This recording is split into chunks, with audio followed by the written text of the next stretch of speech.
This is an SM Media production.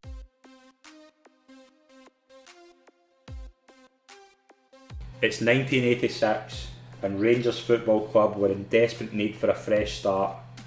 The club had went 9 years without a league title, and under manager Jock Wallace had finished a poor 5th place in the league. Change was drastically needed, and it came on the 8th of April 1986 when Chairman David Holmes announced a new Rangers player manager. This is the Souness Revolution.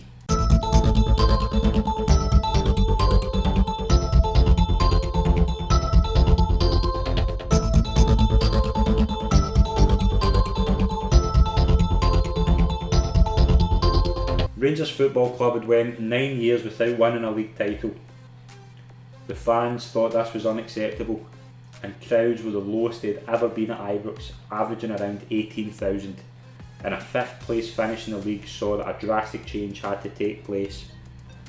Rangers owner Lawrence Marlborough was desperate to see an upturn, and tasked his chairman David Holmes to replace outgoing manager Jock Wallace, whose second reign as manager failed to hit the heights his first reign did. David Holmes announced on the 8th of April 1986 he was bringing in 33-year-old Graeme Souness to be the club's first ever player manager from Italian club Sampdoria. So gentlemen, could I just say to you, welcome our new player manager, Graeme Souness. The job he faced was going to be a very, very tough one, but Souness looked to be ready for the task at hand.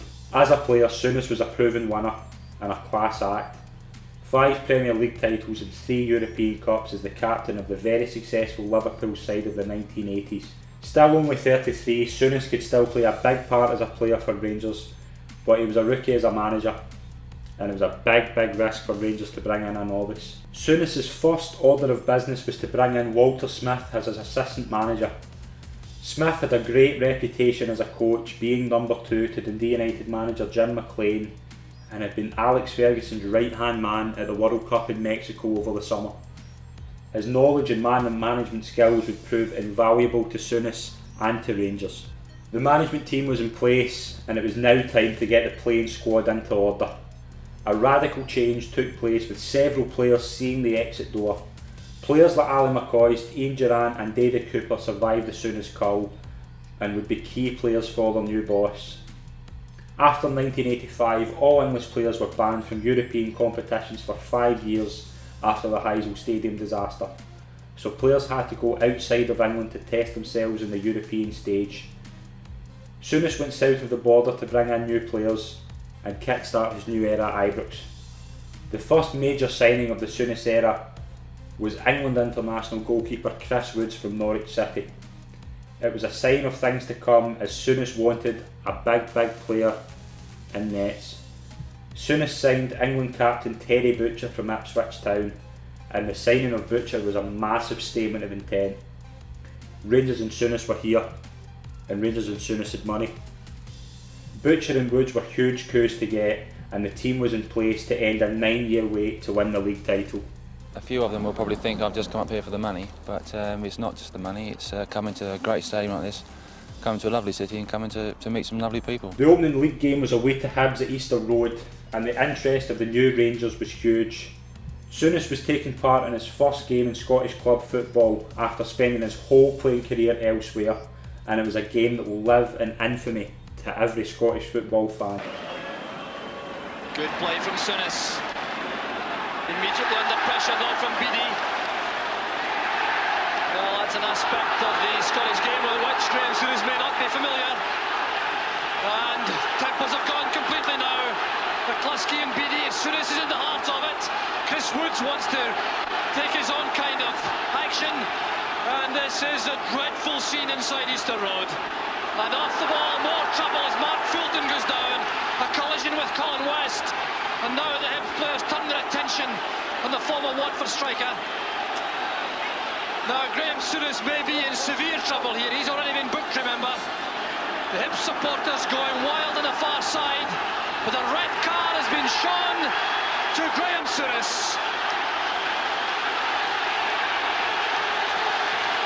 Graeme Souness has been ordered off, and Easter Road is going wild. Souness was sent off in his Rangers debut in a 2-1 defeat on the opening day of the campaign. Souness went on to call this the lowest point of his career. Souness had set high demands on his players and changed the way the team played, which brought out the best in players like Davy Cooper and Ian Durrant. Falling back. Still has it. An amazing run by Cooper. Could be a fantastic goal, it is. Oh, Davy Cooper, brilliant. Flick, hat-trick, what a goal! Souness' side's first chance of silverware came on the 28th of October 1986 in the Skol Cup final against rival Celtic. It was a huge game for Rangers to get a win on the board and the first trophy in the cabinet for Graeme Souness' new side. In a positive position, Cooper brought down, free kick. And Cammy Fraser is there, Butcher's there, Durrant is there and scores! Durrant has scored for Rangers. 1-0 with exactly 17 minutes gone. And the referee will have to drag them down again. They're not supposed to go to the crowd. And the Rangers multitudes go into a mass hysteria. Well, the very boy we were just talking about there takes his chance. Only a half chance, touched by Terry Butcher, went to the outside, and the near side of the goalkeeper. Rangers are in the lead. And Celtic lost another very important goal from a corner kick.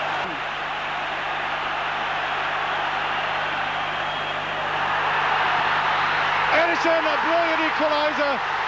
McClare. We definitely lack in the game enough players to take the ball to opposing defenders. Goes for a penalty kick there. It's a given.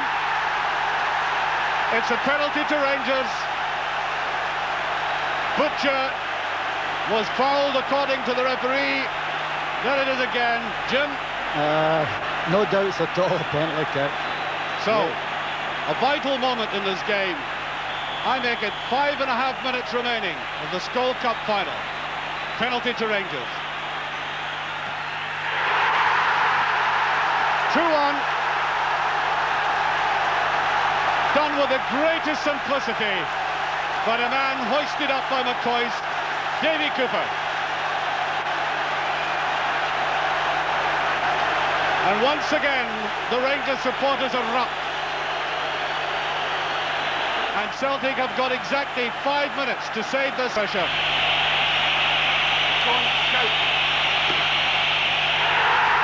And there goes the final whistle. Rangers have won the Skol League Cup final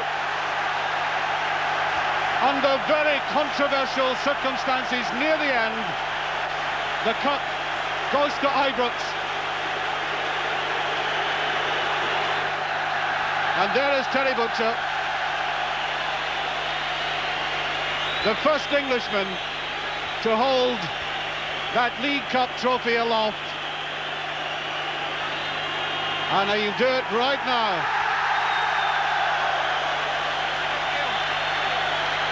Ian Durrant gave Rangers a 1-0 lead at Hampden, which was followed by a Brian McClare equaliser for Celtic. But Davy Cooper was on hand to slot home an 84th minute penalty to give Rangers a 2-1 victory and the first trophy of the new Souness era at Ibrox. It was a huge boost of confidence to Rangers that they could win trophies, and it was a launch pad to what was to come. Souness brought in English defender Graham Roberts to bulk up the back line and to add to the leaders that Souness wanted to add. Souness wanted to add a bit more fight to the side, and Graham Roberts ticked all the boxes. The Skol Cup final proved to be a huge step in the right direction for Rangers. The football was getting better and the crowds were coming back. Goalkeeper Chris Woods was in the form of his life, setting a then British record by playing 1196 minutes of competitive football without conceding a goal domestically, which was set in the Scottish Cup third round tie against Hamilton in January. The record was set just before half time, but the celebration was short-lived, with Adrian Sprott scoring in the 70th minute to end the run and, more importantly, dump Rangers out the cup in one of the most shocking results in Rangers history. After this shocking result, a 19-match unbeaten run in the league gave Rangers a very good chance to end the wait to be crowned champions. Souness' men went to Pittodrie on the penultimate day of the season with a chance. to break a 10-year wait to win the title. On the 2nd of May 1987, with only a draw needed to secure the championship, Souness wanted to lead from the front and played the game. Very significantly too. I think there's a booking for Souness here. And if it is, he's off.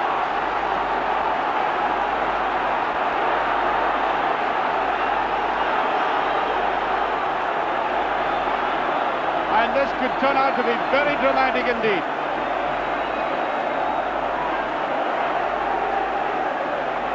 And look at the protest going on, but Souness is going to be booked and he's off. Rangers, for the second successive time at Pittodrie, are down to 10 men. But a spanner was thrown in the works after 20 minutes, with Souness receiving a red card for a nasty challenge. The team spirit that would be a vocal point this season would have to find a way, and Captain Terry Butcher delivered, providing a vital goal in a 1-1 draw, which was enough to end the title duck and give Souness his first league championship and Rangers' first championship in 9 years. Exactly 5 minutes remaining of the first half. Well, we all expected something rather special today, but not quite what is worked out. There's Cooper, there's Butcher, and he scored!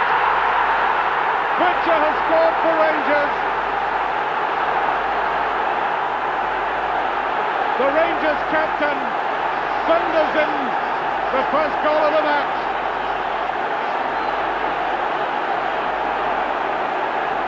Rangers, reduced to 10 men, are in the lead.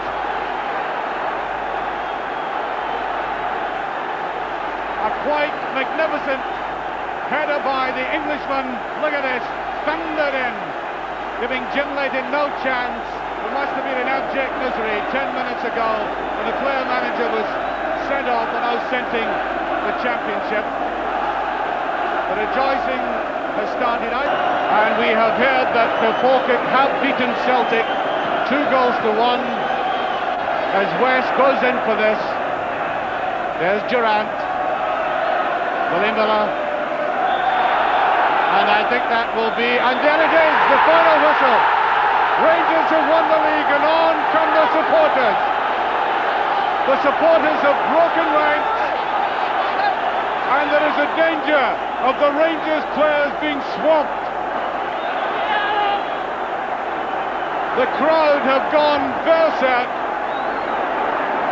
and it will be mayhem now, and I pity the Rangers players in there as their supporters have taken Pittodrie over. The league championship is Rangers for the first time in 9 years in one of the most dramatic games I've seen at Pittodrie. Rangers 10 men against Aberdeen's 11, and the scenes are enormous. The goalposts have gone. That was a Rangers support, and they're giving us the message.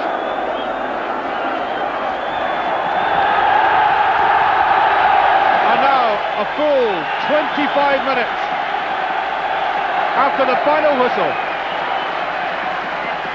the undisguised joy of the Rangers players and their supporters. They're going to make a full trip of the stadium in dribs and drabs, I may say. The players and fans had got the moment that they had craved for so many years. The revolution was in full effect and the club were going from strength to strength. The team looked to retain their championship in 1987-88, and Souness brought in future captain Richard Gough, Ian Ferguson and more English players than Mark Walters and Ray Wilkins. But a disappointing season lay ahead, with Celtic winning the league and Scottish Cup double under returning manager Billy McNeill in Celtic's centenary year. Rangers finished a poor third and won the League Cup, with Rangers losing influential captain Terry Butcher, who suffered a broken leg in November 1987. This would provide a huge blow in the league campaign.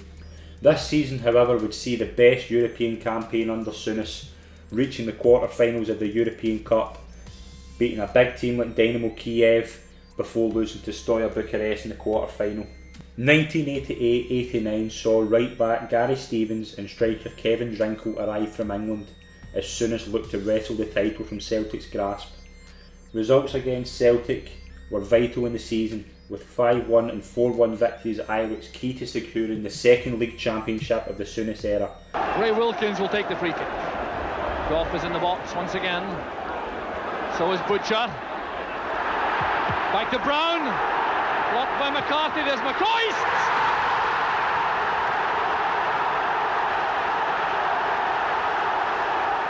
Goff and Butcher have gone up. It's launched in field by Stevens. There's Butcher. Back with Wilkins. Absolutely magnificent from Ray Wilkins. Well, a goal made in England. The throw from Gary Stevens. The header on from Terry Butcher. The stunning volley from Wilkins. And Andrews scarcely moved. Here's Durant retrieving it for Rangers. McCoist nods it on, an awkward one for Andrews. And the ball is in the net. It's a goal for Rangers. McCoist to Walters. Walters now facing McCarthy. Getting in a fine cross. Kevin Drinkle. Walters to Drinkle. It's 4-1 to Rangers. It was great play from Walters, finding room for the cross. There was Drinkle powering the header against the balance of Andrews into the top corner. And it's 4-1 to Rangers.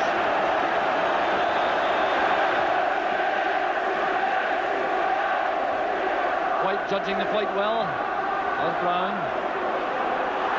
Taking in trouble is Ali McCoist. Down he goes this time at Walters. Rangers won the league at Ibrox in style in a 4-0 win against Hearts.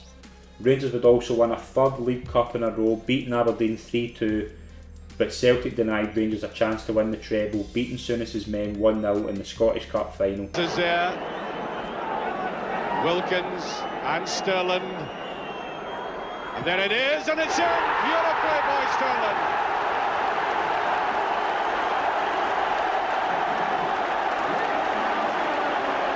And off he goes.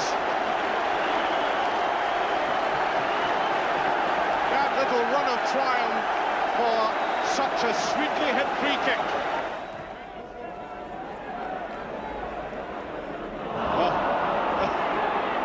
Have to each other. Look at this comedy of errors with Drinkle. Well, that's not a bad ball. A great goal, Sterling.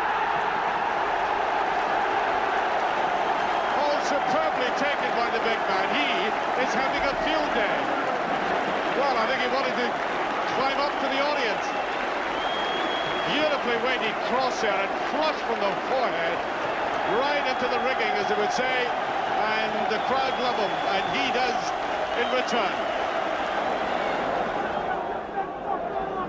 Looking for Walters, and he just gets him there. Twice. Oh, brilliant goal, Drinkle! Oh, yes, superb goal. Well, the 3 goals from the 2 Englishmen, and how about that?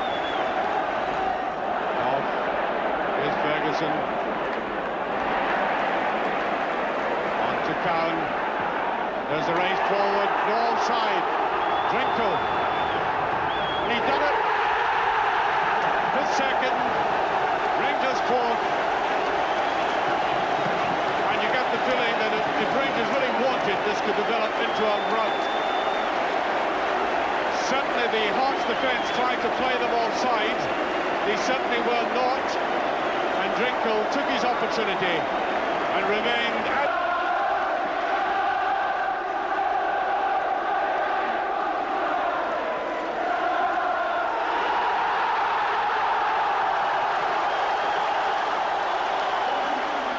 Owner Lawrence Marlborough sold his share in Rangers to Ayrshire businessman David Murray in November 1988, and Murray and Souness oversaw what many fans will remember as one of the most game-changing moments in Scottish football history. Rangers Football Club had for many years adopted a policy of not signing Roman Catholic players, which Graeme Souness vowed to change as he felt the policy was holding the club back from signing the best players available. Both Souness and Murray vowed to make the change at the right time with the right player. Mo Johnston was a former Celtic striker who had left in 1987 for French club Nantes and was desperate to return home to Scotland. Souness spoke to Johnston's agent Bill McMurdo and inquired if Johnston was available. Souness spoke to Murray and they both agreed the time was right to break the barrier and approach Johnston. Maurice Johnston agreed to become a Rangers player and the press were summoned to Ibrox on the 10th of July 1989 to see the new Rangers signing revealed to the world. The city of Glasgow was stunned on both sides as Johnston walked through the door at Ibrox. It was a move that changed Scottish football and Celtic fans never forgave Johnston, but the vast majority of Rangers fans saw the move as a sign that the right thing to do as Johnston's talent as a striker was unquestionable. Souness had promised to change the no Catholic signing policy and he did it. It was now about proving how well it worked. Really big club, possibly one of the biggest in Europe. Obviously we can maybe go all the way in Europe. Very pleased to be here. Got great admiration for Graeme Souness. A lot of players that play with Rangers, he's got a lot of admiration for them, like Alan McCoy, Terry Butcher, Ray Wilkins, people like that. So I think he'll do extremely well. He's very happy now that he's here. You know, his father's a Rangers supporter, so I think he's probably the happiest man in the UK at the moment. What about the problems with the Celtic supporters? He told them that he wanted to go back to Celtic, then he said he didn't. What's going to be the problem in Old Firm games? Well, I really can't comment on that. All I can say to you is that there were personal and contractual problems, which everyone knows about, and it was completely out with our control. Fortunately, in this particular occasion, we were able to resolve everything to everyone's satisfaction. Well, obviously there's a lot of considerations we have to take into account. The main one being, David, that he is an out-and-out quality player. Are you troubled at all about the pressures that will be on him as the first Catholic to play here? There'll be pressures on all my players next year because we now have a big squad.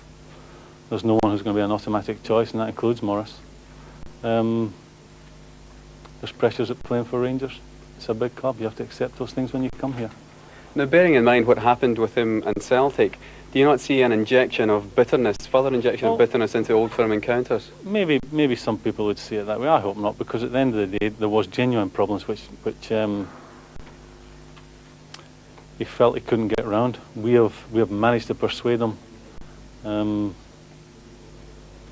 come to Rangers because there were problems for him, and we have got around them for him. After today's press conference, Johnston left Ibrox by a side entrance on his way to join his new teammates at their Italian training camp. Outside the main door, reactions were mixed. What's your reaction to Morris joining? It's terrible. Why is that? Because everything's away now, isn't it? What do you mean by that? Religion and everything. I think it's up to the Rangers supporters to welcome the guy when he comes, when he goes on, and cheer him on, you know, and forget about all the religious barriers. And, you know, see, Morris Johnston's a Rangers player, and that's the most important thing. Let's give the guy a chance. He's one of the best strikers in Europe, and he's now a Rangers player. So it'll stop me and a lot of other people like that. Why is that? Could you explain? It's one of the things, isn't it? Be more detailed about it. Can I? No. Is it simply because he's a Roman Catholic? Oh, no. Do you feel he's a good enough player for Rangers? Is that in itself not enough? I don't know. Are you going to continue to be a Rangers supporter? I don't know, I'll have to decide that. Surely Maurice Johnston is a great player. There are other opinions in it. You would rather he hadn't signed for Rangers? Aye. Could you just explain why? I didn't like him. Because you don't think he's a good enough footballer because he's a Roman Catholic? Because he's a Roman Catholic. As far as religion is concerned, there's nothing whatsoever to do it. He's the best centre forward that Scotland can put into the World Cup team. That's as far as I want to know at Ibrox. As long as they can get the best, I'm quite happy with it. 1989-90 saw another big signing in Trevor Stephen from Everton.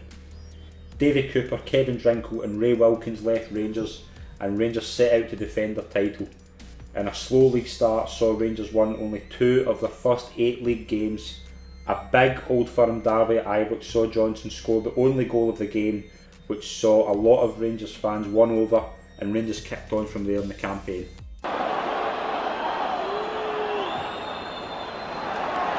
Stevens. Johnston, and he scored!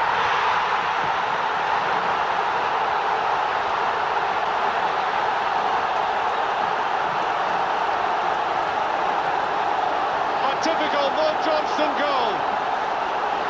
Only 2 minutes remaining. And the Rangers players are going way off the pitch. And Johnson took this up so coolly. He laid it off. There was Gary Stevens, and it came to him. He picked it up there, and then, as he's done so often in his career, swept it. Rangers retained the championship for the first time since 1976, and it would be the only trophy Souness would win this season, losing the League Cup final to Aberdeen and going out in the 4th round of the Scottish Cup to Celtic. 1990-91 would be the final season of the Souness revolution, and Souness called time in his playing career to focus on the manager's job, and brought in English striker Mark Hateley from French club Monaco to support Johnson up front, which saw fans' favourite Ali McCoist drop to third choice. Peter Hoekstra and Terry Hurlock arrived as well, and 3 in a row was the plan. The 28th of October 1990 was the day Souness won his last trophy with Rangers, as goals from Mark Walters and Richard Gough gave Rangers a 2-1 win over Celtic in the 1990 League Cup final. It was the last time Souness would lift silverware at Ibrox, and it was the same as his first at Hampden against Celtic in the League Cup. Bonner's come, McCoist. Oh, and the referee rules that that's a dive. And it's a throw, and McCoist is furious. Nishishiri saying unbelievable to the referee, and I must admit, I thought that when I thought seeing it right off, I thought it was a penalty. Collins to take the corner.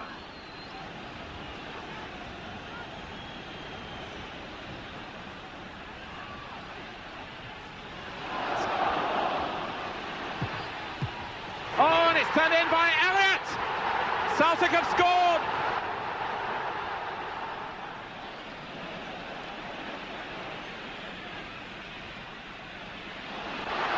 McCoist, Walters, 1-1!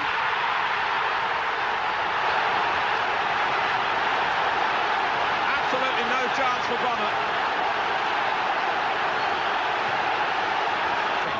It's a good little move, and for once Mark Hateley gets down, finds Ali McCoist, and Mark Walters punishes them badly for some slack marking and buries it right in the corner. Some clever contributions, denying his inexperience. Oh, and is it in? It is! It's Richard Gough who came round the back. Rangers have won. Richard Gough has done it. And the pain of the past few days is forgotten.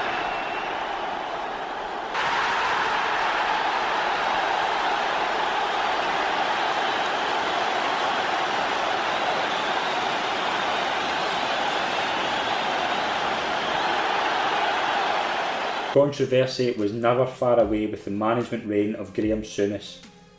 His fiery personality on and off the field made him come to the attention of the SFA and the SFL after the touchline ban in February 1989 was extended for a further year after breaching the ban in a cup semi-final. Souness would go as far as naming himself as a substitute in order to give orders from the touchline, but as he approached retirement, Souness had to sacrifice himself to get players on the bench.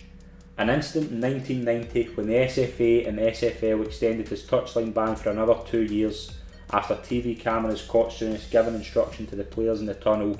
Souness was growing increasingly agitated. February 1991 proved to be a pivotal month in the future of Graeme Souness and Rangers Football Club. Rangers were sitting 8 points clear of Aberdeen in the league and looked to be well on the way to a third title in a row. An away trip to St Johnstone would add fuel to the fire of an already agitated Souness. An incident with a St Johnstone tea lady regarding green coat hangers in the away dressing room was another controversy that would spell the end of the road for a stressed Souness, leading Souness to say, "If I can go bonkers about this, maybe it's time to move on." Liverpool, his former club as a player, were on the hunt for a new manager after the shocking resignation of manager Kenny Dalglish, and Souness was offered the chance to return to the club he had had tremendous success as a player. By this time, Souness had felt he'd went as far as he would be allowed to go at Rangers due to the touchline bans and confrontations with players such as Terry Butcher, who left Rangers after a bitter bust-up with the boss. On April 16th, the news was revealed that Souness had agreed to take the Liverpool job and his time at Rangers was coming to an end. Souness wanted to stay till the end of the season and secure the title, but the decision was taken out of Souness's hands. Chairman David Murray felt it was in the best interest of the club if Souness left immediately, and the reign was over. This was news that sent shockwaves through the Rangers support and Scottish football as a whole.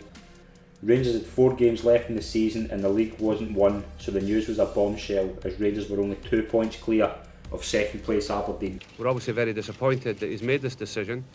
It was Graeme's wish that we could keep it like that to the end of the season, but I felt that the sooner it's cleared up the better, and that he feels free. He's free to go on to Liverpool. That was not Graeme's choice, but we feel we've got a championship to win, and that's got to be the priority. I'll ask Graeme to say a few words. I won't be taking questions.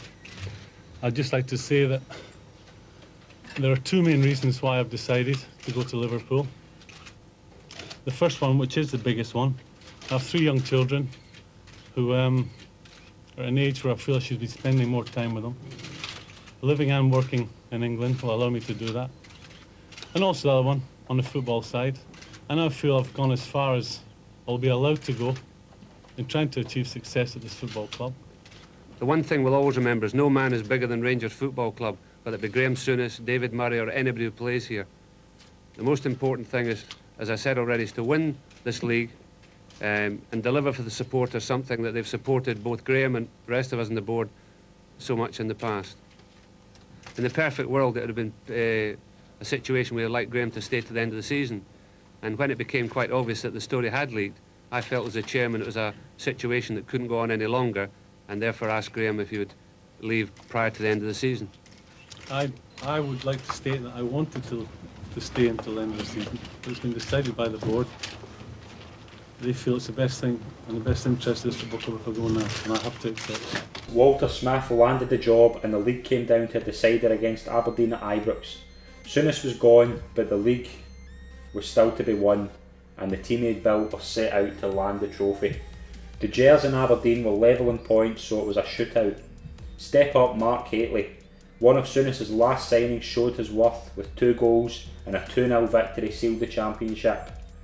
Smith had played an integral part in the Souness reign, and Souness called Smith his best ever signing, and Walter Smith earned his chance to carry on the legacy that Souness started at Rangers. Most eagerly awaited moment in Scottish football for a very long time has arrived.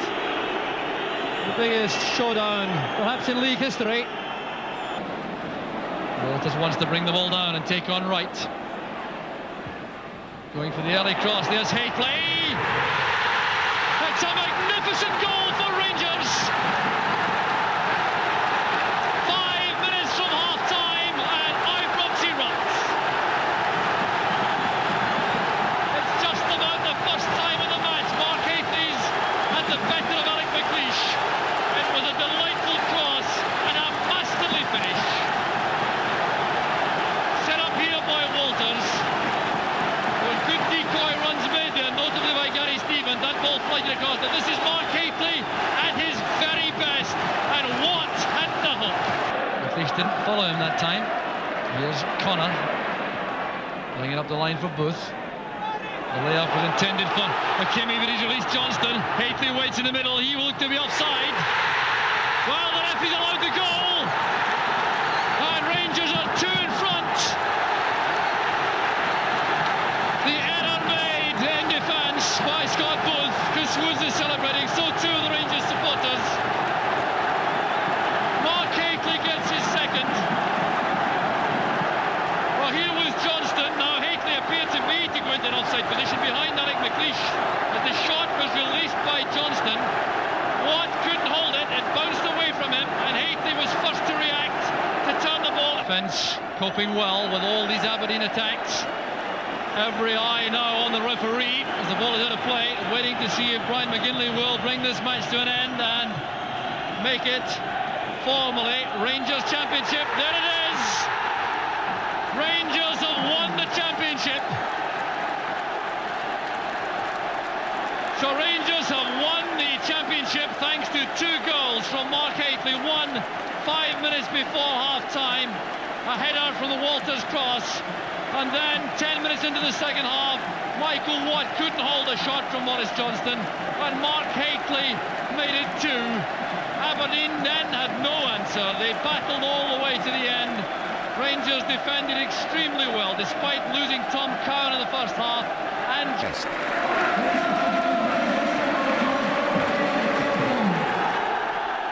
Nigel Spackman captaining Rangers in the absence of Richard Gough, displaying the joy which summed up how every other player felt.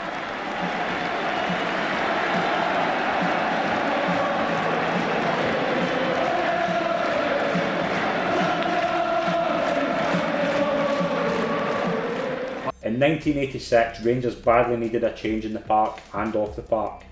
Graeme Souness arrived in Scottish football like a whirlwind, and the 5 years he spent at the helm of a revolution would start the beginning of the most successful period in Rangers history.